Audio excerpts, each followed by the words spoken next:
क्या आपने कभी किसी को यह कहते सुना है कि बस इसे मैनिफेस्ट करो और यह हो जाएगा? मैं समझता हूं, यह विचार सशक्त लगता है।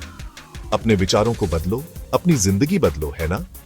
लेकिन सच यह है, मैनिफेस्टेशन कोई जादू नहीं है। यह अपने आप में काफी नहीं है। अगर मैंने दशकों तक चिंता करने, तनाव लेने, जंक फूड खाने या जहरीले रिश्तों में रहने में बिताया है, तो मैं रात भर में यह सब दूर नहीं कर सकता।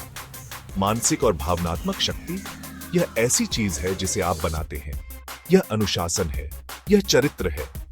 ईमानदारी से कहूं तो यह धैर्य है। सच्चाई यह है कि हम में से कई सालों से एंटी मैनिफेस्ट कर रहे हैं। पुरानी मान्यताओं, बुरी आदतों और नकारात्मक विचारों को हावी होने दे रहे हैं।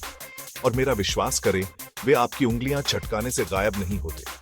लेकिन अच्छी खबर यह है, अगर आप मानसिक और भावनात्मक रूप से मजबूत होना चाहते हैं, तो आप आज से ही शुरू कर सकते हैं। गंभीरता से। आपकी उंगलियों पर पहले से कहीं ज्यादा रिसोर्स मौजूद है। धन्यवाद इंटरनेट। उपकरण और सलाह हर जगह हैं, लेकिन आपको वास्तव में इच्छा शक्ति और दृढ़ संकल्प की जरूरत है। तो आप वह शक्ति कैसे बनाते हैं? चलो कुछ आसान से शुरू करते हैं। एक्सरसाइज। अपने लक्ष्य लिखो, एक रूटीन चुनो, देखो क्या आप उस पर टिके रह सकते हैं। यह बेसिक लगता है, मुझे पता है, लेकिन एक वर्कआउट प्लान या एक हेल्दी आदत पर टिके रहना आपको बहुत कुछ सिखाता है कि आप कौन हैं, आप तनाव को कैसे संभालते हैं और आप असफलताओं से कैसे उभरते हैं। यह बुनियादी है।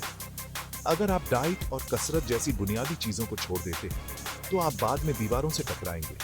हाथ में आइसक्रीम का एक डिब्बा लेकर अपने दिमाग पर काबू पाने की कोशिश करना काम नहीं आता।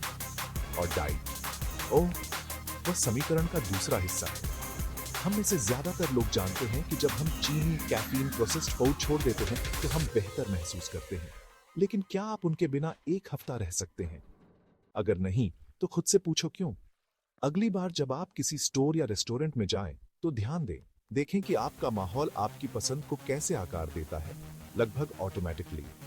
तो हाँ, आपके विचार मायने रखते हैं, लेकिन आपकी आदतें, आपके रूटीन और आपका आसपास का माहौल भी मायने रखता है। मैनिफेस्टेशन आपकी दिशा तय कर सकता है, लेकिन यह दैनिक अनुशासन, छोटी जीत है जो वास्तविक मानसिक शक्ति का निर्माण करता है। बुनियादी बातों से शुरू करें, लगातार बने रहें और देखें कि आपका दिमाग और आपकी जिंदगी कैसे बदलने लगती है।